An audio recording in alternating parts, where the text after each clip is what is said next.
All right. Hello, everyone, and welcome to our webinar today. Our topic today is the next phase of supply chain AI, from promise to accountable outcomes.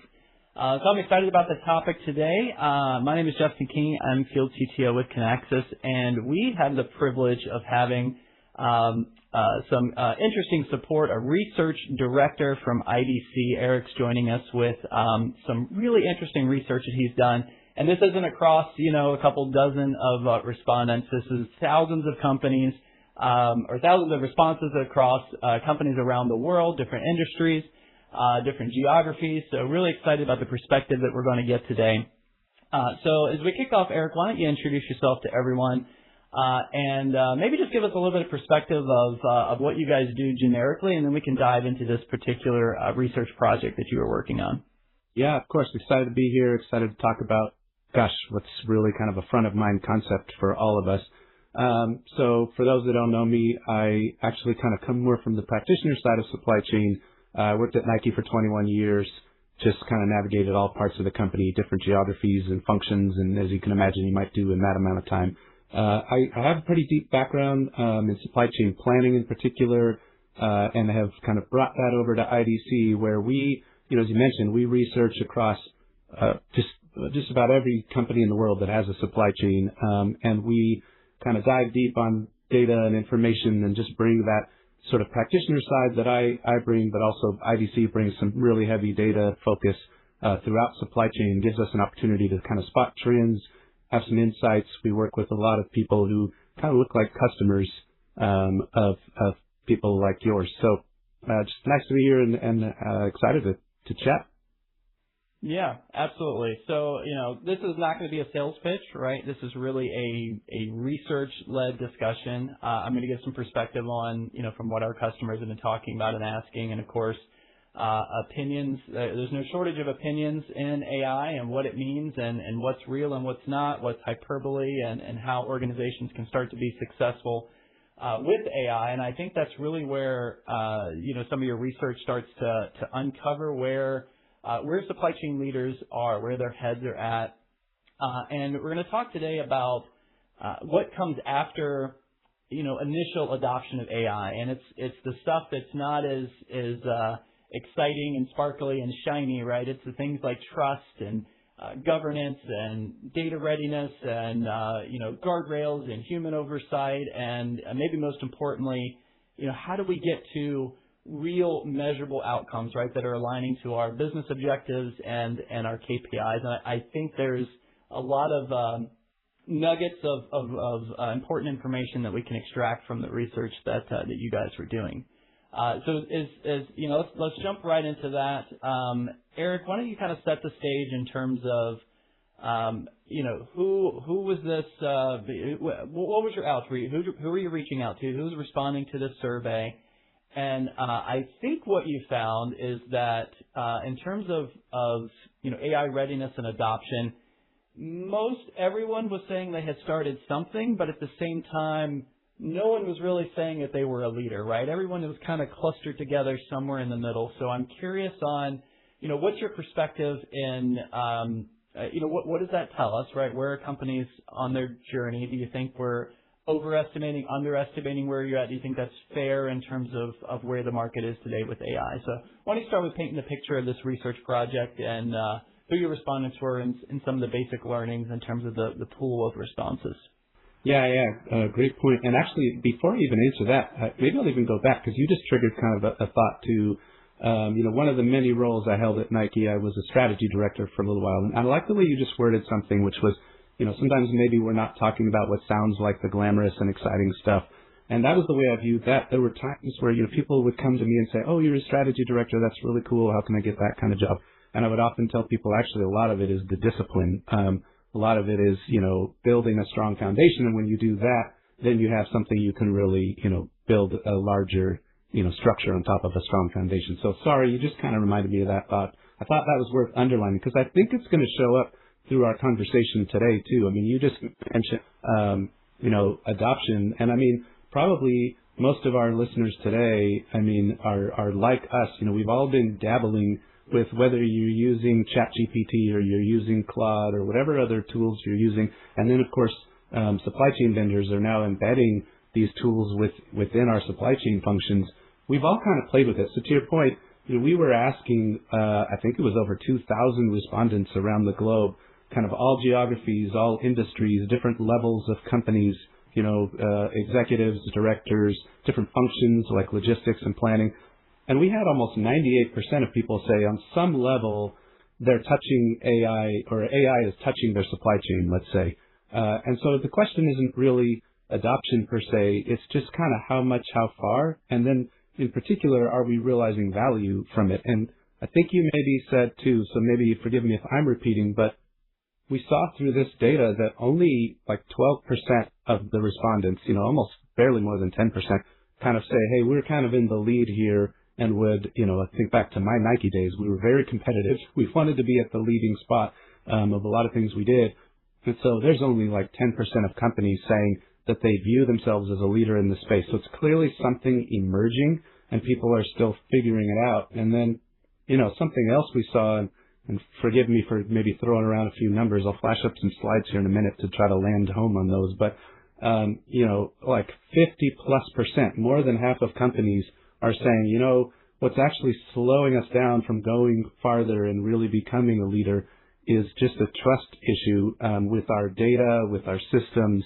Do we even think, as we play around with, say, agentic AI, is it really going to do what we want it to do? Is it going to give us the outcomes we want? So kind of seeing all of that. So, okay, so you hit on, a really interesting topic, right? And that's trust.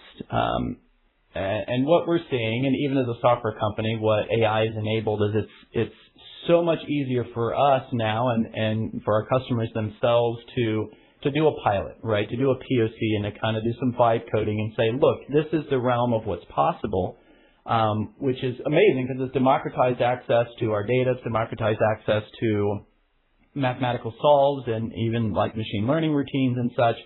So we can quickly and easily see what's in the realm of possible. But of course, that's being built with no security in place, no governance in place, no logging, none of that structural stuff that I was talking about that's going to enable that trust, right? So as you look at your response, I think you said about half of them are saying, hey, trust is a real barrier. What do you think companies are most concerned about, right? Do you think it's like a technology issue, or is it more of a like process, governance, operating model, that sort of thing?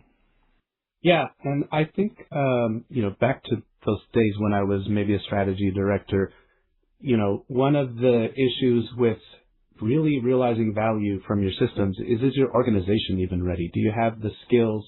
Do you have the ways of working even across functions? You mentioned democratizing. I mean, as agentic AI, as large language models, different things like that, as they help us to cross functions. If I'm an executive at a company, I'm asking, well, okay, but if I unleash all of this, are my teams even going to work together? Are they going to get the right outcomes? What's happening to roles? How do we shift roles? Do I have the skills to leverage all of this? So I think that's just part of the conversation. And if I may, maybe I will share something. Give me one moment. Apologies. Hopefully this is showing now. Can you see that on your screen? I do, yes. Okay. Well, so I think one of the things, and I'm going to come back and answer your question too, but so we see, we talk about everybody's piloting, and I like that you said proof of concept, whether you want to call it walk before you run or whatever it is, but, companies are saying, well, let's at least start to see what we can do in that sort of art of the possible. But what's interesting is today, if we ask these 2,000 plus, respondents in companies all around the globe, like I said, every geography, every industry, every company size, even we looked across, we get consistent answers. You might think maybe some more mature companies might answer differently than others, but we actually got pretty consistent data where we see that companies are kind of saying today, in terms of automating things, having autonomous supply chains, we have these conversations about always on supply chains and lights off warehouses and things like that. But the actual autonomy right now, companies are saying it's only like maybe 6%. have any form of sort of, I'll call it real autonomy. Meanwhile, 40% say in the next couple of years they aim to get there. So that's a heck of a jump. And so the question then, if they're telling us out of one side of their mouth, they're having problems trusting the data, trusting the tools, maybe even trusting themselves to get the outcomes they want. But then they're also saying, yeah, in the next couple of years, we plan to just kind of 7x the amount of autonomy we have. So one of the things I think, and here's where I'll kind of come back to your question, is, if we look at it through the lens of governance, I'm asking, even from my old roles, people I know, I'm sort of challenging even, it's not just the technical side that needs to solve this. I would suggest even there's sort of three, legs to a stool or something like that, that the capabilities are coming. The tech is advancing perhaps faster than we've even sort of prepared ourselves to use it. Now there's an optimistic side to that, because that then means, wow, there's a lot coming that I can really improve my supply chain and improve the outcomes. And so I think what needs to happen is there's sort of a business strategy. Where do we think we want to even use these tools? Where do they best apply? And by the way, I know the slide says agentic, but we're talking AI overall even. I would even almost expand out and talk about a complete AI strategy. Where do we believe from a business lens? And there's even force ranking from time to time. Are we going after logistics? Are we going after, warehousing? Are we going after supply chain planning? Where do we think we really want to sort of place our bets here in terms of the business side, and how are we working together? That matters. But then also what I'm suggesting is there's two other pieces. One is the technical side of things, where, even what are the guardrails for these tools? What are they allowed to do? When is human in the loop? We talk about that. How are we going to allow autonomy versus where do we actually want to engage, like I said, with sort of human insights? And I think will be something we may talk about today too. Where are we bringing in domain expertise from the humans and things like that? And then I think an under-tracked side of all of this, we all know that there's some kind of economics emerging here in terms of the use of compute power, whether it's tokens, whether it's value-based pricing, all these things that we're starting to see emerge. So what are the guardrails even around, I myself, the first month my company gave us the sort of, let's call it Claude, tools. I tapped out my tokens within like the first few days because I was just trying to do all kinds of things with it. So, how do we put guardrails around even where is the spend and how much are we spending? So I think, forgive me for rambling a bit there, and maybe I'll even stop sharing here for a minute. But I think just companies maybe contemplating their governance around these issues and how do we what's our own internal strategy? Because then that informs even what are the partners we work with and how do we work with them, and all of that.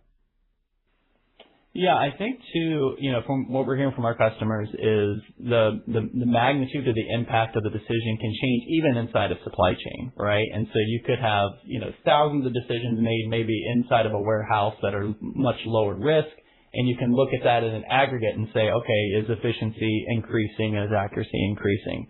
But then you can pivot to the polar opposite side and say, well, in planning, if one decision means I'm cutting $1 million purchase order, well, the risk and the trust behind that decision has to be, are both much higher, right? Because there's real constraints in play.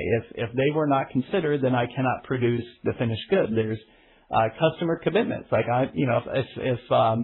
if I miss this customer shipment, there's financial trade-offs. There's operators, all these different things that are behind one decision versus just being able to roll it up and look at it, in a consolidated number. So planning is really interesting. One, I think because of the magnitude of information that's behind every decision, the context that's behind every decision, and in turn the risk of making the wrong decision.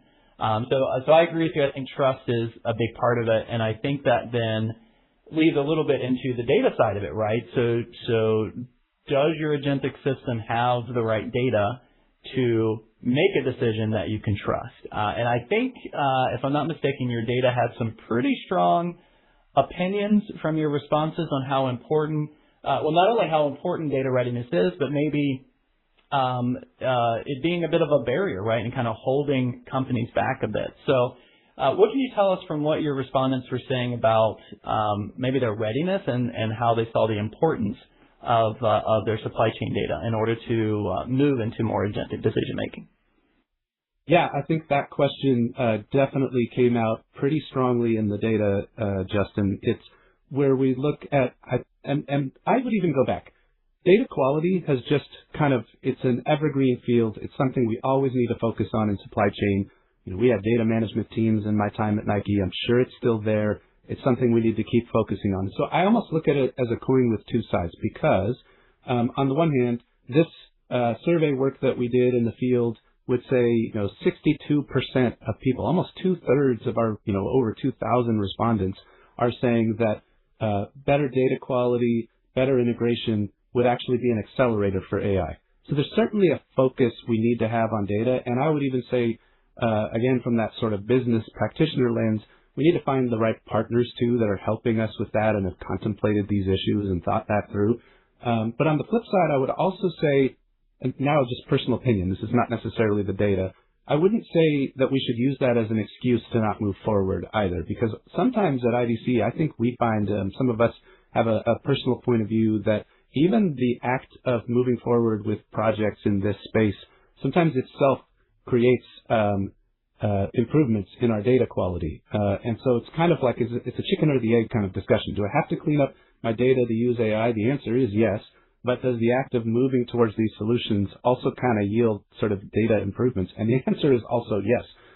So I guess it's something that absolutely the sort of survey findings have sort of fleshed out in terms of AI readiness. It's kind of a what's my data quality question. But I also think it's not this like go, no go checkpoint. It's just something we need to really solve and continue to move forward. Yeah, that's a good point, Eric, because AI can even help us with our data quality issues, can it not, right? So you've heard concepts like the self-sustaining supply chain where, maybe you're working with a certain lead time and you can look historically and figure out, am I building my supply chain plan based on accurate information? AI can help us project it, detect seasonality, all these different things. So I couldn't agree more. And I think there's two ways to look at it. One is, more traditional data quality, like is the data there? Is this, is it proper in the field within some sort of bounds? And then is the context correct, right? I mean, are we defining our constraints correctly, our dependencies correctly, our, demand signals correctly? And then you get the unstructured data side of it where there's, just having, unstructured, risk signals available, right? Which can give us directional guidance to picking, alternate suppliers in those sorts of cases. So there's a lot of use cases where AI can use not clean structured data to help guide decisions in the same way that that more structured, data and operational context is important as well.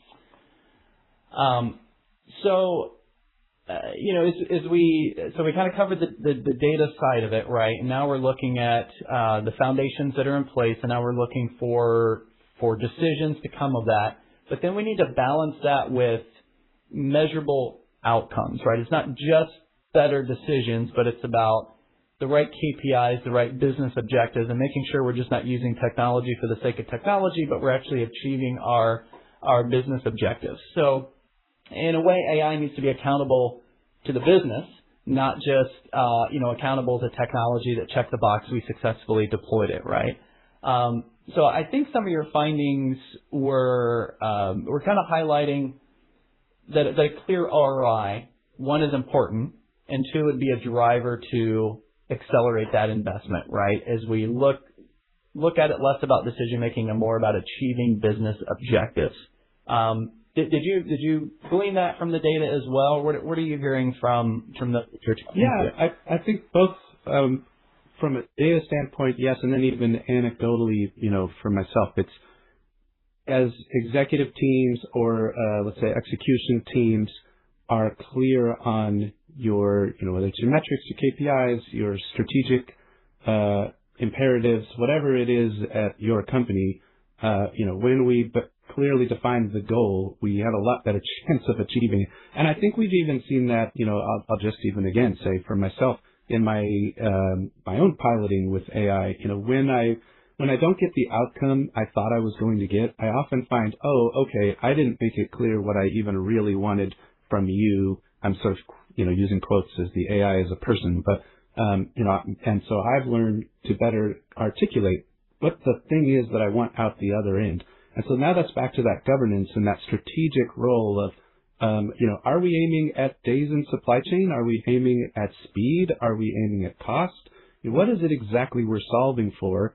And of course, we've got tools now that are starting to even maybe solve for more than one variable at a time, but there's still, what's my strategic priorities?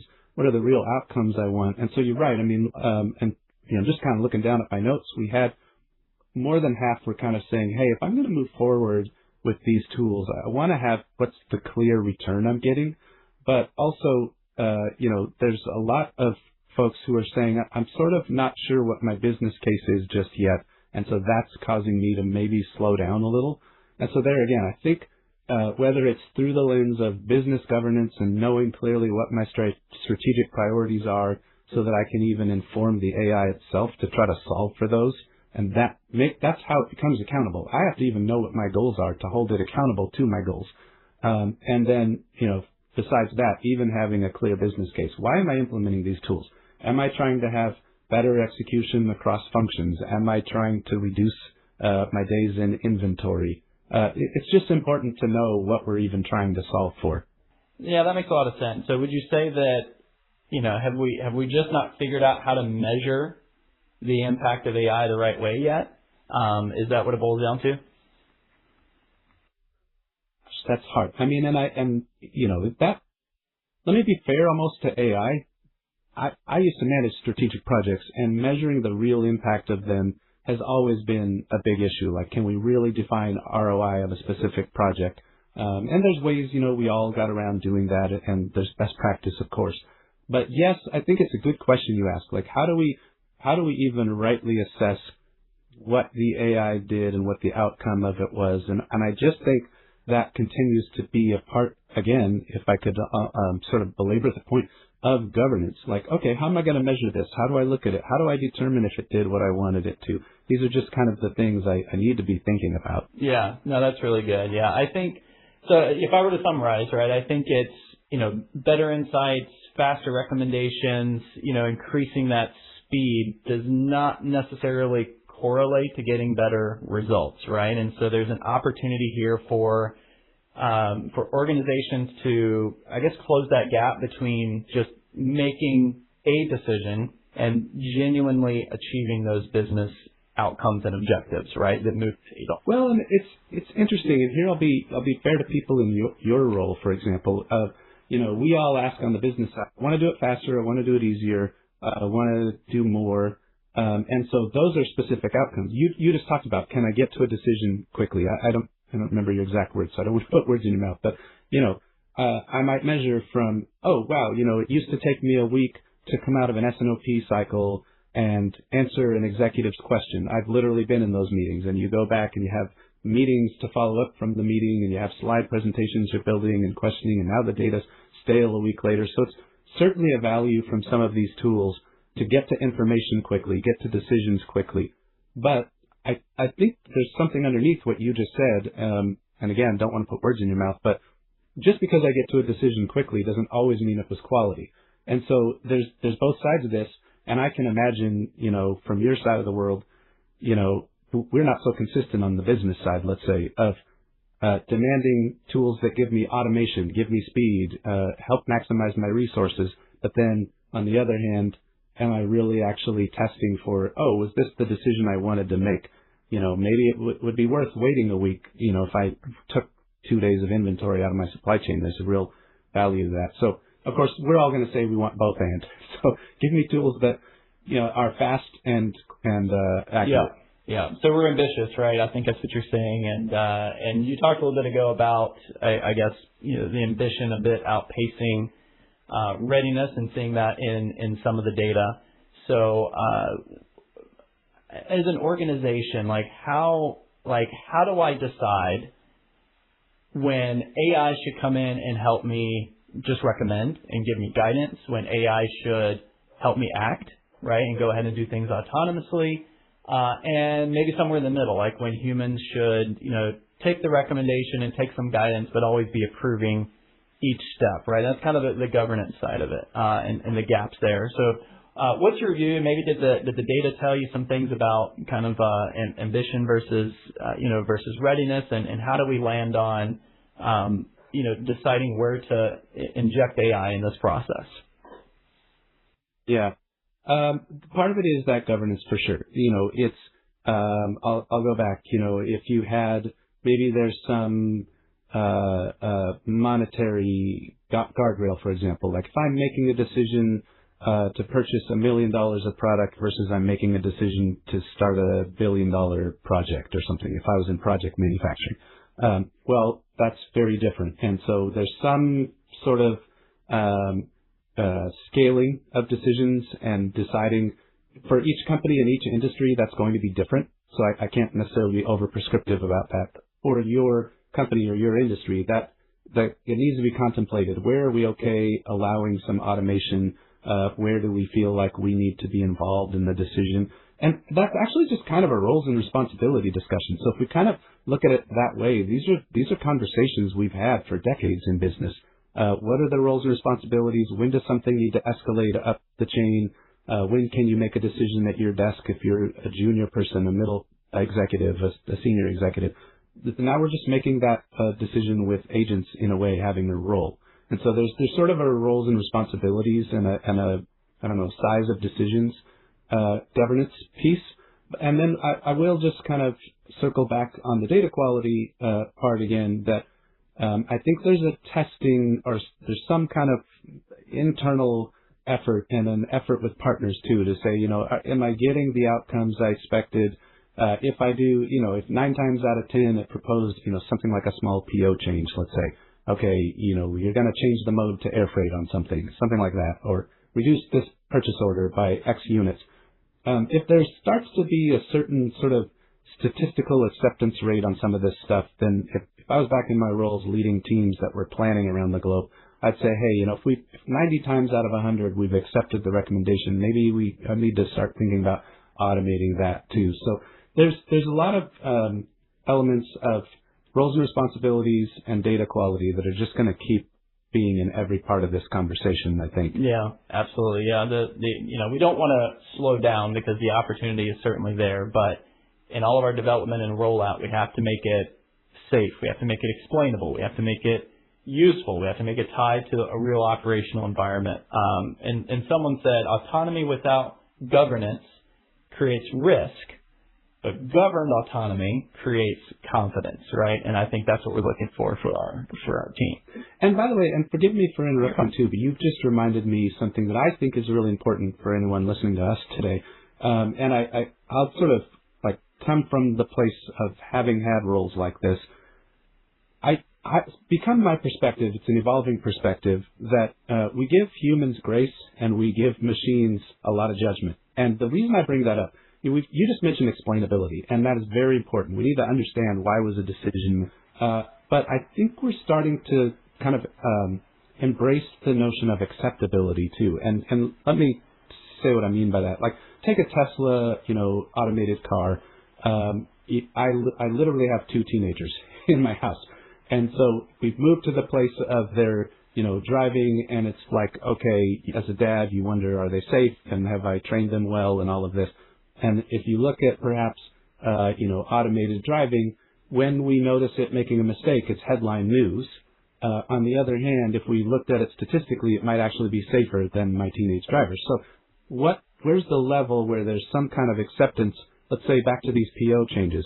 If it turns out that it can do it more accurately, then maybe I'm freed up to do higher level thinking, and rather than sort of use fear-based thinking on, well, it got this one wrong out of 1,000, I might look at that and say, actually, that's still 99.9% accuracy. Maybe I can accept that. So just sorry for kind of tangenting on that. But I think on all of this, as part of the governance, there's even a contemplation of what's our rate of acceptability or something? What's our accuracy? And if it's within these guardrails of accuracy, I'm good. Yeah. No, that makes sense. Yeah. So let's dive into that kind of the human side of it, right? As we're evaluating and as we're, and maybe even evaluating our changing roles, right?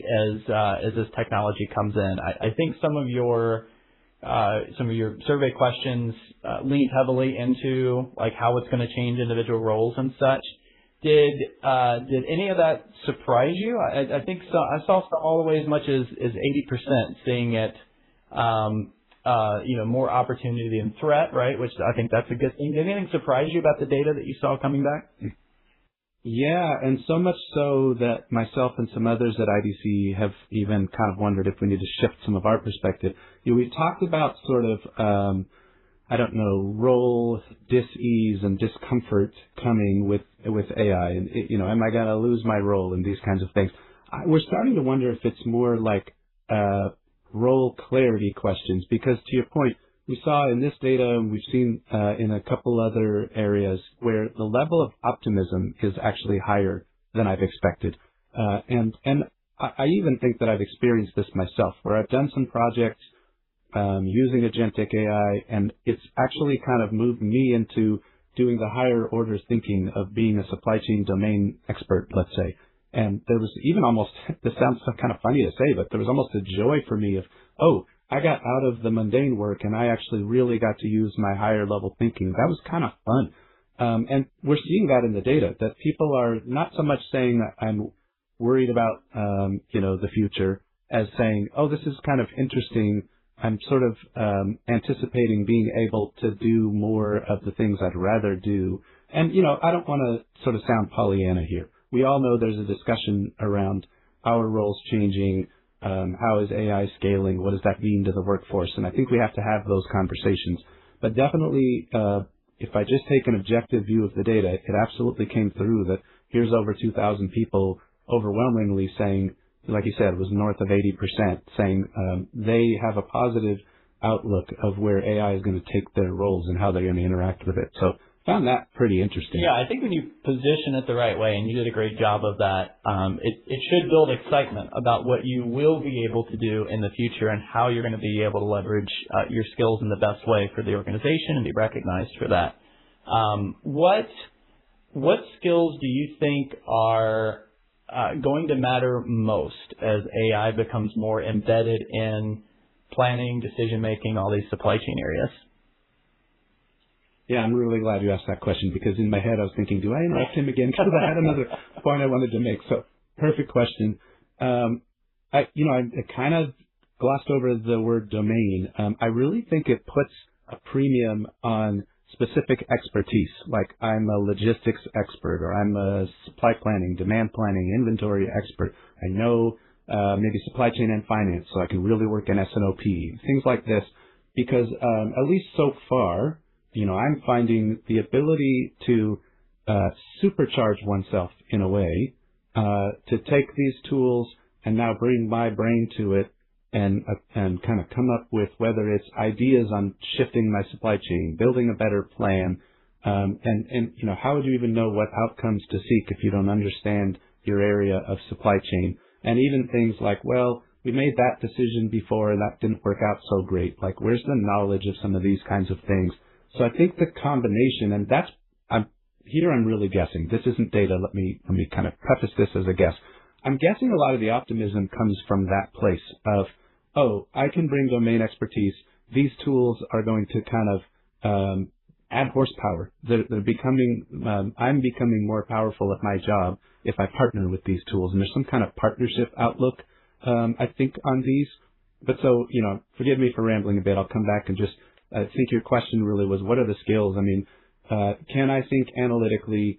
Can I guide tools to the tools themselves realizing a good outcome? Can I sort of input my domain expertise as I partner with these tools? I think these types of skills, so it's like an AI skills, but if you only had AI skills and didn't know supply chain, I think the marrying of those two is very important. And that, for me, comes back to that business governance of what's my organizational plan? What's my skills plan? What's my training plan? How am I going to accomplish these outcomes by preparing my organization?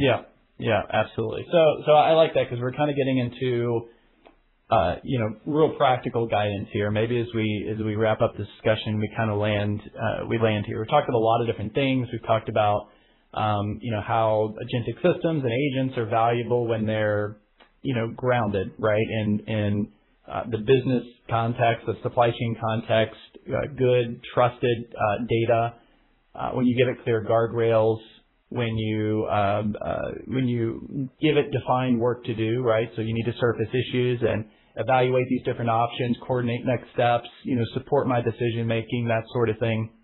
And we're moving away from just kind of blanketly saying, okay, how do we throw this AI and automation thing at this? But we're saying, okay, where's the opportunity? Where's the outcome where I can apply AI safely and help my teams move towards, outcomes that are tied to KPIs and business objectives, right? Meaningful movements of the needle, if you will. So with all of the hype that's out there, but now some of the practical things that we've talked about, how do you think leaders should think about AI, agents, automation, without getting caught up in the hype? Like, how do we keep this rooted in practicality and what we can do to scale our organizations responsibly? Yeah, I think there's a piece here where, unless someone really thinks you're going to build everything yourself, and that's personally, I wouldn't recommend that, then there is kind of a step of finding the right partners too, who are doing the type of work that you feel achieves those supply chain outcomes. And I've got certainly a biased view here. This is both in the data, but then also because of my background that, you could pursue, let's say, strictly AI type of partners. You'll get some gains there. I think there's something there, especially in terms of productivity. But for me, what I feel like we're seeing in the data, what I hear when I speak to, I get inquiries from different businesses around the globe. I feel like I'm hearing that there is a desire to find technical partners who understand supply chain. And I personally think that makes a ton of sense. I would be looking for that if I was a decision maker in those spaces. And so I think that's probably part of the next step of even understanding, okay, what exists now? What is in the roadmap the next couple of years? How do I prepare for that? How do I prepare my organization and my budget? But also, how do I have the right partners who are going to kind of get me there? And have thought through all these same things we're talking about. Have they thought through data quality? Have they thought through outcome-based thinking and actually having tools that are not just, helping things go fast, but are actually achieving the right outcomes? And maybe even tools that start to incorporate the guardrails that we've talked about. So I think that's a big part of just finding the right partners to kind of, go on this journey with. Yeah. Okay. So you mentioned something really interesting there, and I think your survey data had this as well, because you were asking the respondents to rank how important, call it the math side of their skills, right? The optimization, the AI capabilities, these sorts of things. But then you asked them about, deep supply chain expertise, right? The domain expertise. And they were scoring like almost the same or very, very close, right? Why do you think that is? Because some people would say, hey, we're just going to go and find the technology partner that has all the tools and we'll just build whatever we want. But it seems like folks are balancing that with deep domain expertise. And of course, we're talking about supply chain here. Yeah. I think there's been some lessons learned the last couple of years. And here I want to be thoughtful, and so maybe I just won't name names, but there are large technology players who thought, well, we'll go over to supply chain and I don't know, like you said, bring kind of a technical expertise. And there were some, I don't know if you want to call it stubbing of toes, or there were some lessons learned in terms of, well, you can't just throw tools at supply chain and expect these outcomes we've talked about. And so that's even part of the guardrails is companies, and to your point, it's an opinion of mine, but in this case, it's also in the data, where, these 2,000 plus folks in supply chains around the world are saying they feel like they're finding better success when, yes, we need the technical expertise, we need the tools, we all understand AI is this big wave we're riding right now, but supply chain AI specifically is what's going to solve supply chain needs. And again, I'll just sort of own my bias there, being a supply chain guy. I even have a master's in supply chain. But I do think it makes sense that if I was finding a partner, I want someone who has sort of been in the weeds of supply chain and understands what it takes and understands how to solve for the outcomes I'm looking for and understands multi-echelon inventory optimization or understands having, I don't know, if I was a large company, having dozens or even hundreds of distribution points, even thousands.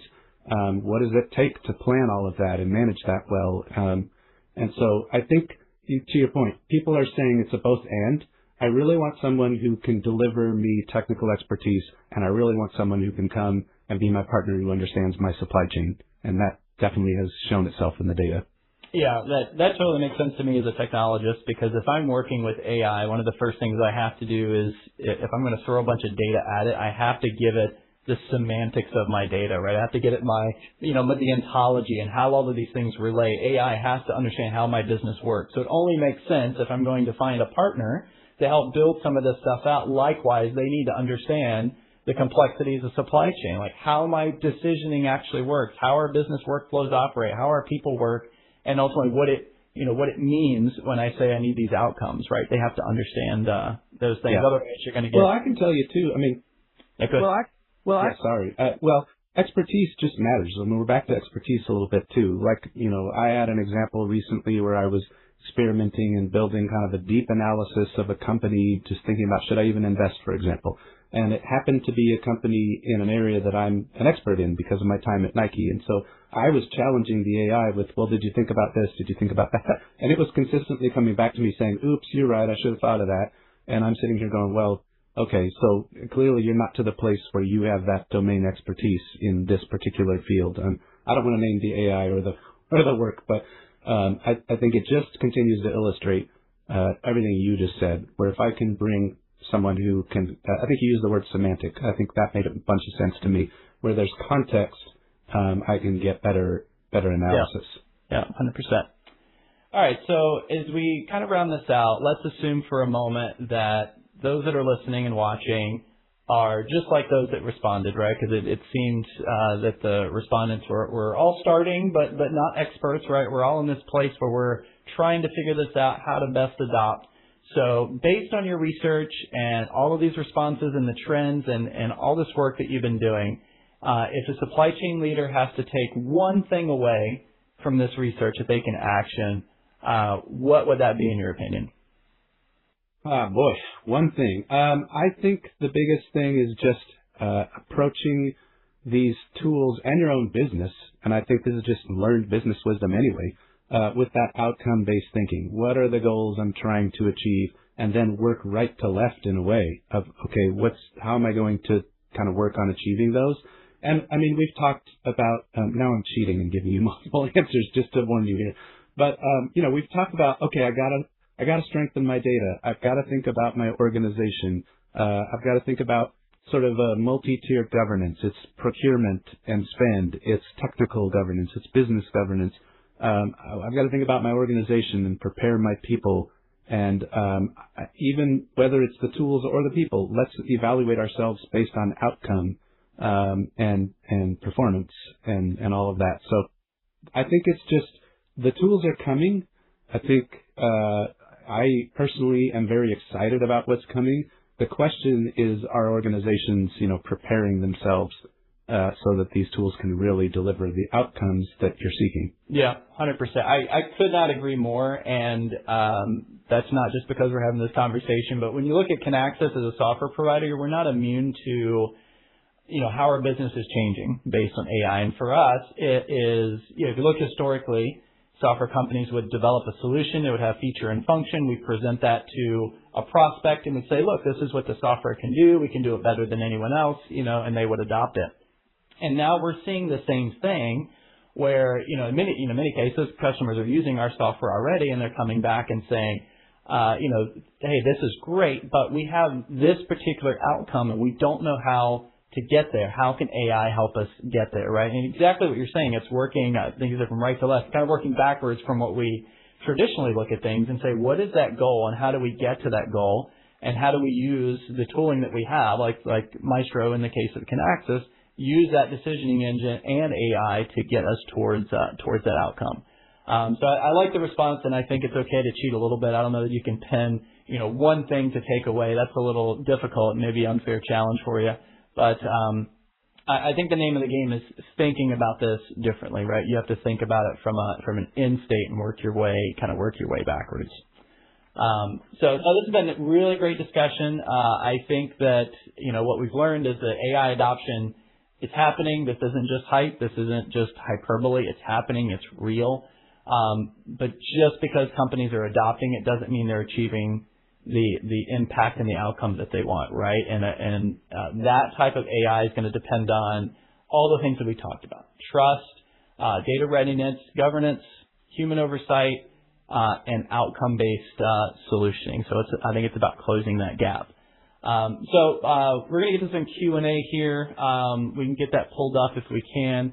And while that's happening, a couple things that all of you watching can do. One, there's a IDC info brief called Making Supply Chain AI Accountable. That's available to everyone who's been watching. You can see that either on your screen or as a follow-up via email. We'll provide that. And then Kinaxis is also providing a companion report on how to move from AI-enabled decisions to those measurable business outcomes that we just talked about. So we've got some follow-up material that you can read that will not only help you in going on that journey, but also ways that Kinaxis can help you on that journey as well. So, all right. So let's see. We've got time. We'll try to do maybe two or three of these.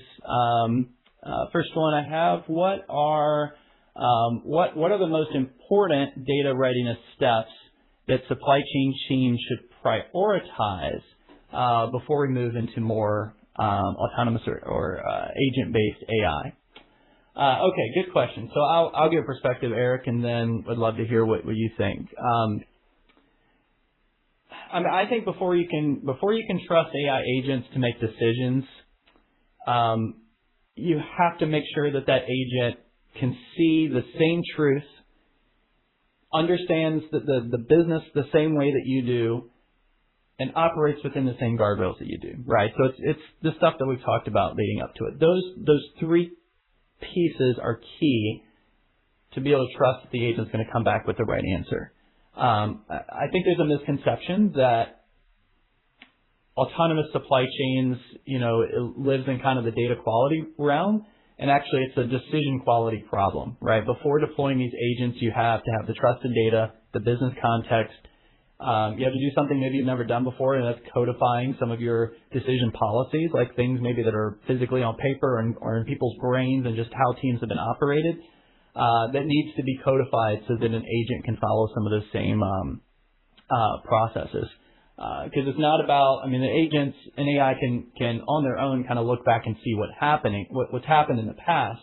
What you need is for AI to teach AI, I guess, how your business makes decisions, right? So it can follow that same path. So Eric, what are your thoughts? Underline something I love something you just said, and so again, forgive me, but I want to underline it actually because I couldn't agree more. One of the methodologies we used at Nike was lean methodology, and so most people will be familiar, whether you use, I don't know, the Toyota way or lean or Six Sigma, they're all kind of variations of a theme. And one of the things I found is the act of even asking yourself what are the decisions we're making, and like you said, codifying that, can itself actually improve your organization's performance because you're spending time asking the why. That's the key part is, well, why are we making that decision? How did we? Well, because we always did. Is the old answer, right? And so I think even for me, I would personally be excited if I was still in some of those roles to lead an organization through, hey, we need the agents to run, so they need to know what decisions they're making, but now we got to ask ourselves, are they even the right decisions? And are we doing the right thing? That in itself is also governance because you're going to have to take the time. And it's a bit of, I think, going all the way back to the beginning of this discussion. You said something about like it's not the glamorous work. And that's right, but it's actually the important work because then we say, what are the decisions we're making? Why are we making them? What was the goal we were trying to accomplish? And a lot of times that brings actually improvement. So if I was, some of the folks sitting listening to this thinking about, your first steps, I wouldn't let that either be sort of a barrier. I would actually embrace that because what you're probably going to find is the very process of looking at all your decisions is going to actually improve the decisions you make. Yeah, that's good. All right. Okay, we got someone asking, how do we decide which decisions are appropriate for automation, which ones should stay human-led, and which ones need human in the loop? Oh, that's a good question. I would say when well, you can kind of look at the cost aspect of it, right? So you automate decisions where the cost of being wrong is low and the decision logic is well understood. Keep humans in control when the impact is high. The trade-offs are more, strategic and have to be thought through. And I guess when the context is more difficult to define and it's outside of the data that agents would have access to, right? So that's great when humans are in full control. And then human in the loop kind of fits in the middle, if I think of it that way, right? And I think that'll morph. I think that's a picture of where we are today with technology where it sits today. I don't know, Eric, would you have a view on that? I would just jump off where you said morph. I think that was good because, over time, we go back to this trust factor. A lot of what we talked about today was trust. And if over time I'm seeing, I don't know, an agent, a tool, a bit of analytics, whatever it is giving me what I would call the right answer or the desired answer or whatever, maybe even sometimes it's itself getting creative and thinking of something I missed. Over time, I'm building trust. And, a lot of these tools will kind of ask me, like, hey, do you want me to proceed? And if I'm clicking yes all the time, eventually I start to kind of say to myself, okay, this thing keeps being right. I'm good with this. Go ahead and now work quietly and just interrupt me when it's, something that really bubbles up. So I think that word morph is good. This will evolve. And so even if on day one, okay, we spent that time thinking about all the decisions we're making that we just talked about, and now we move forward, it's still going to keep evolving. Like, oh, actually, let me pull this one back in. Let me kind of release that one. We just have to treat this as, and that's business. Every day we're learning. 20 years ago, before we had these tools, we would evolve. You want to keep growing and learning and shifting. I mentioned lean. There's a saying in lean, check and adjust. And so, all right, let's do that. And that's going to happen with these agents where I'm going to say, I thought I was going to automate a certain process. It turns out I'd rather actually get in a room and discuss it with my peers. I didn't think I was going to automate this other thing over here, and actually turned out pretty easy too. So I think we're going to have those learnings along the way too. Absolutely. Yep. All right. Let's do one more here. Okay.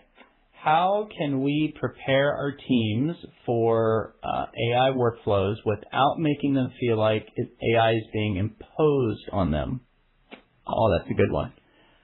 I had someone tell me one time, I think how he said it, the best way or the fastest way to create resistance is to deploy AI as a technology project. And the fastest way to create adoption was to roll it out as an empowerment project, right? So I like that, and I think the message to the teams, to our planning team, should be clear that look, this technology is coming in. Eric, you mentioned this earlier. It's handling that repetitive work, the mundane work, the things that where your value is just clicking a mouse and dragging and dropping and exporting to Excel and doing some of this mundane stuff, so that you can focus on the high-value decisions that require judgment, creativity, and your experience, right? The fact that you've been doing this, for a decade, right? That's really your value to the organization. Imagine stripping everything else off of your plate and you being able to do your high-value task all the time and really moving the needle. Who would walk away from that not excited and ready to adopt this new capability? That's my point of view. Eric, I don't know. What do you think?